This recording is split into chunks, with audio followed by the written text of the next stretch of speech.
1975년도에 당시 대통령이었던 박정희 대통령께서 현대그룹의 창업자이죠. 정주영 회장을 청와대로 불렀다고 합니다.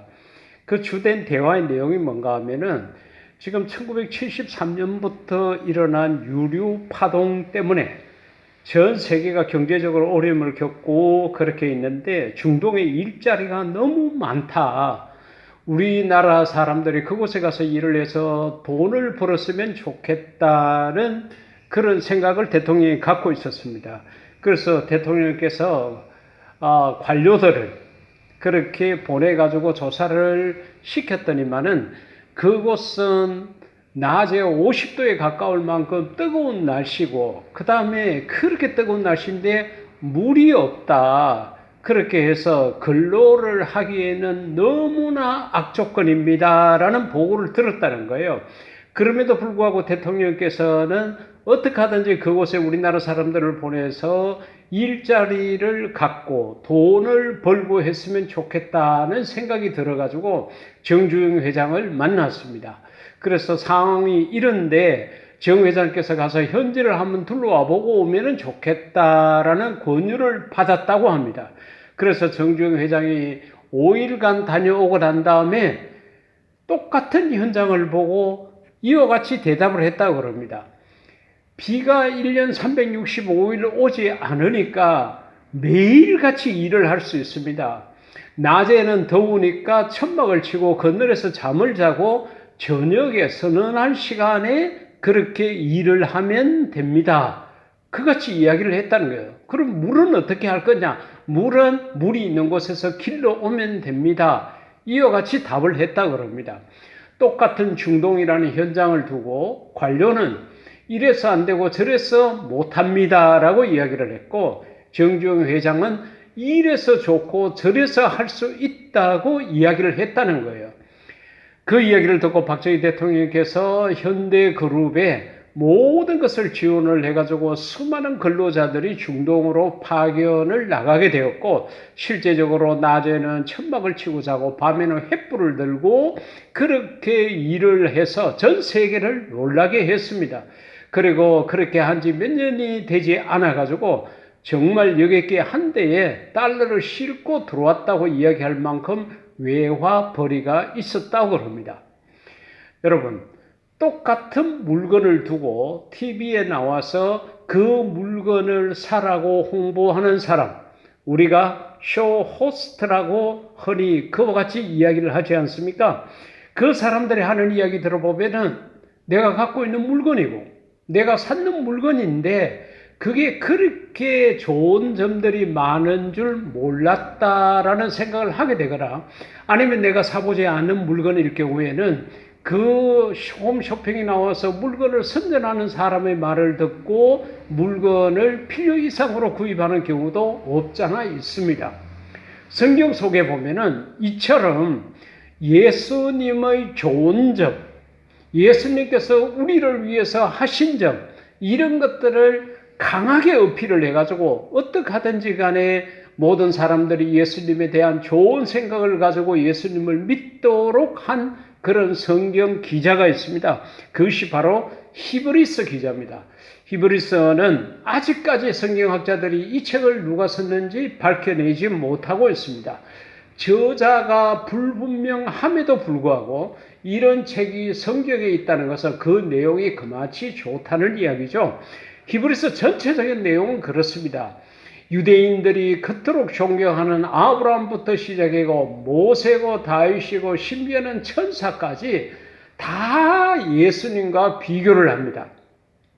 예수님을 중심에 놓고 그 유대인들의 마음속에 정말로 존중하고 존경하고 따르고 싶어하는 인물들을 일일이 열거하면서 예수님하고 비교를 해가지고는 상대가 안 된다. 예수님께서 이렇게 우월하시다라는 것을 이야기를 하고 있습니다.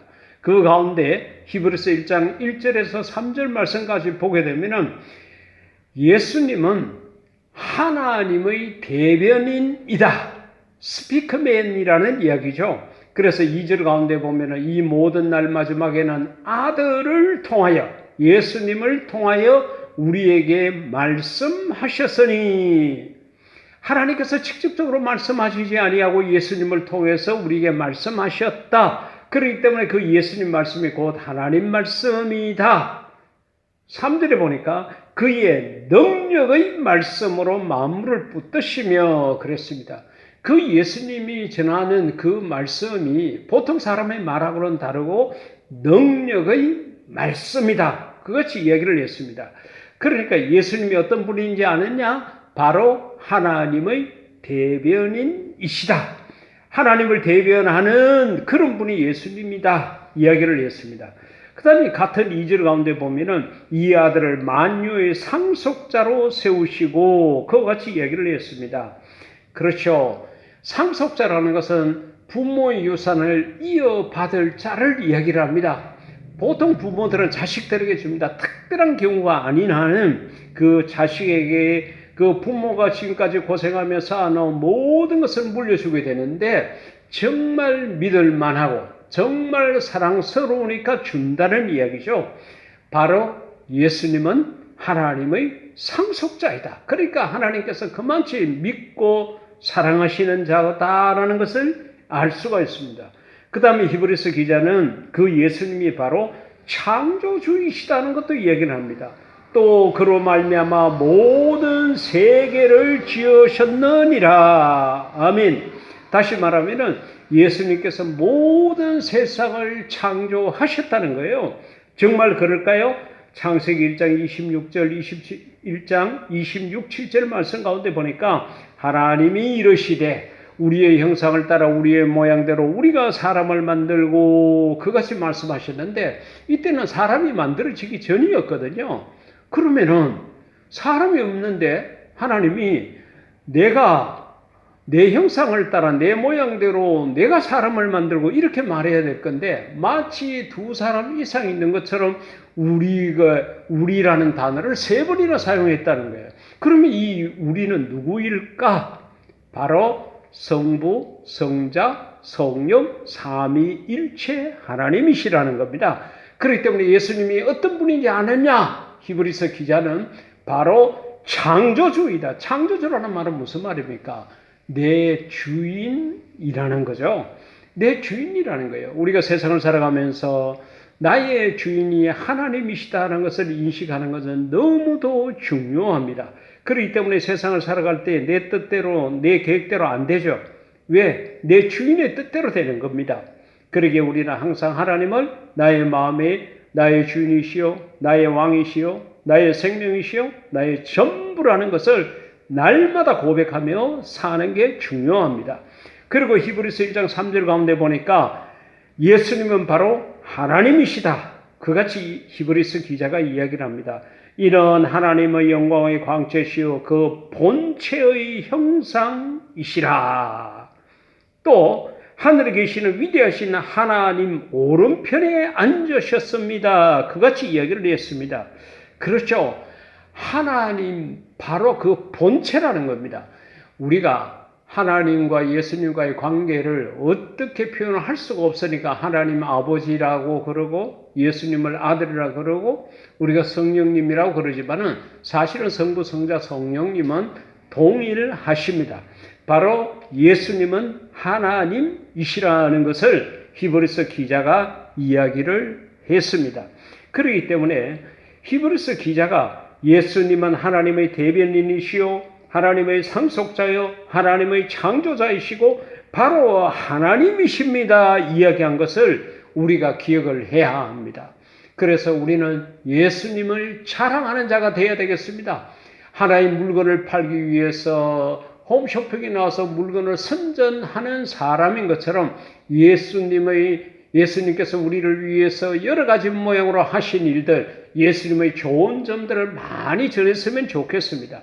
똑같은 중동이라는 현장을 보고 한 사람은 안 되는 것만 보고 나쁜 것만 봤지만은 정주영 회장은 잘 되는 것을 봐서 마침내 그것을 성공적으로 이끌었던 것처럼 우리도 예수님에 대한 좋은 점, 이단들이 예수님은 이렇고 나쁘게 이야기하는 것, 그것은 내 기억 속을 지워버리고 항상 히브리서 기자처럼 예수님을 자랑하는 그런 저와 여러분이 될 수 있기를 인류 최대 멋쟁이신 예수님 이름으로 축복합니다. 아멘. 언제가 미국 마이애미에서 사역을 하시는 선교사님 부부가 저희 교회가 운영하고 있는 게스트하우스에 머문 적이 있었습니다. 그분들이 머무시면서 느낀 것 중에 하나가 한국 사람들이 재활용품 분리수거를 너무도 잘한다는 것을 말씀을 하시면서 만약에 미국 사람들에게 이렇게 하라고 그러면 아무도 하지 못할 거다, 이렇게 말씀을 하신 적이 있었습니다.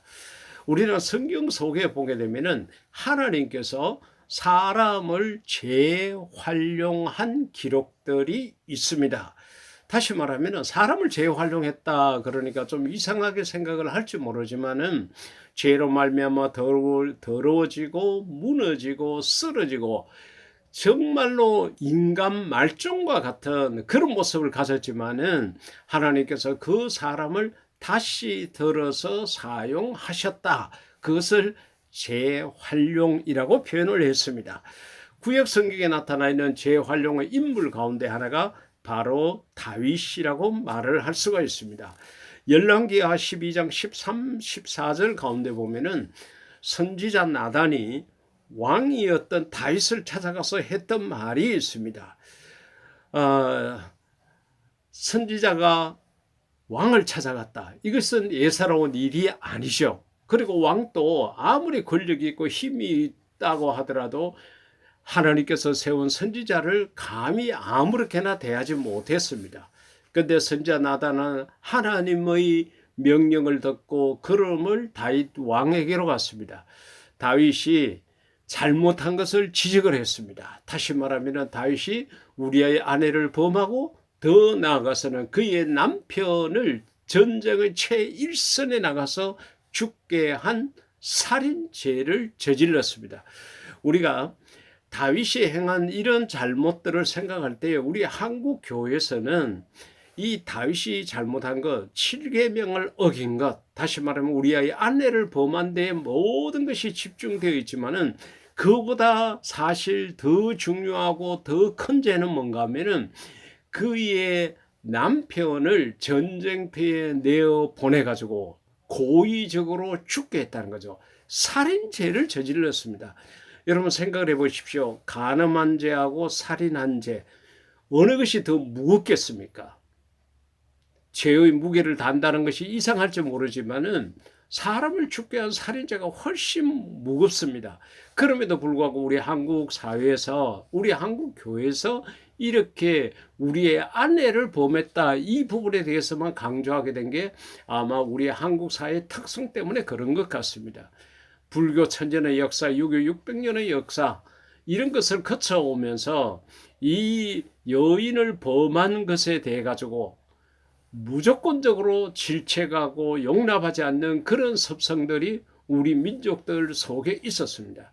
그것을 우리도 그대로 가지고 있는지, 하여튼 이 잘못에 대해 가지고 살인과 이 간음 두 가지 가운데 우리가 살인이라는 것은 별로 이야기하지 않는 경우가 많은데 사실 다윗의 큰 죄는 살인이었습니다.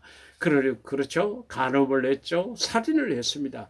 이와 같은 죄를 지은 그 다윗에게 하나님께서 선지자 나단을 보냈습니다. 그리고 당신이 그 죄를 지었다고 지적을 했을 때에 다윗이 하는 이야기가 사무엘하 12장 13절 이하에 있습니다. 내가 여호와께 죄를 범하였노라. 여호와께 죄를 범했다. 그 당시의 풍습이나 이런 것을 봤을 때에 왕이 여러 여자를 취하는 것은 죄라고 생각하지 않았습니다. 그런데 하나님 앞에서는 그것이 용납되지 않는다는 거죠. 다윗이 그런 하나님을 너무도 잘 알고 있었습니다. 그래서 자기 자신이 내가 여호와께 죄를 범했다고 그 사실을 고백하게 됩니다. 그러니까 즉시 나단이 다윗에게 말하되 여호와께서도 당신의 죄를 사하셨다고 그랬습니다. 우리가 참 이 말씀 속에서 은혜를 받습니다. 우리가 살인죄를 저지르고 간음죄를 저지르고 그보다 더 무거운 죄를 저질렀다 하더라도 우리가 우리 죄를 시인하고 자백하고 고백하게 되면 하나님께서 그 죄를 용서해 주신다는 사실입니다. 그렇기 때문에 우리가 범죄했을 때 그것을 변명하고 가리우려고 그러고 숨기려고 하지 말아야 됩니다. 우리가 이 다윗이 하나님 앞에 회개했던 이 모습은 우리가 본받아야 될 그런 모습입니다.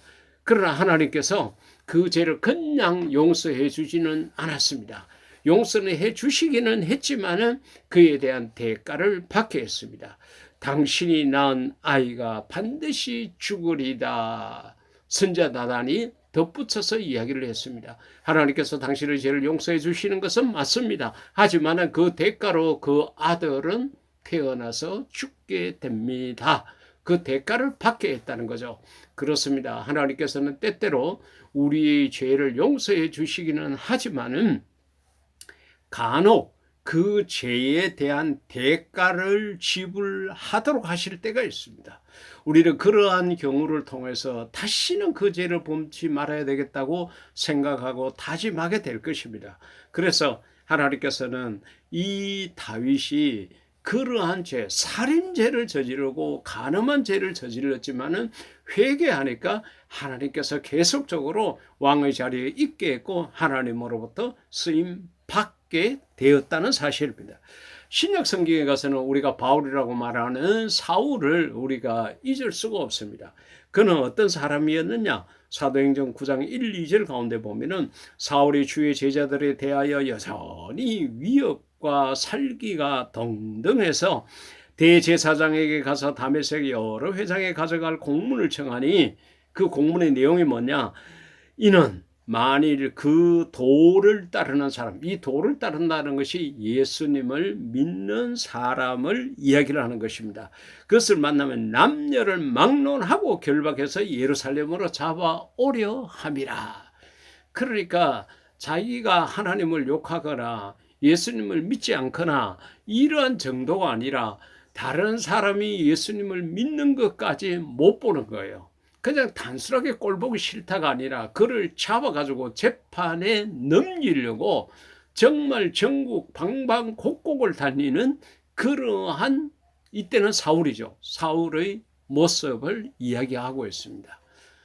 얼마나 악한 자입니까? 만약에 내가 교회를 가려고 하는데 교회를 가지 못하도록 그렇게 하는 자가 있다고 하더라도 우리가 마음이 불편할 건데 만약에 우리를 고발해서 우리로 하여금 법적인 처벌을 받게 한다 그러면 얼마나 그 사람이 믿겠습니까? 그런 짓을 이 사울이 했다는 거예요.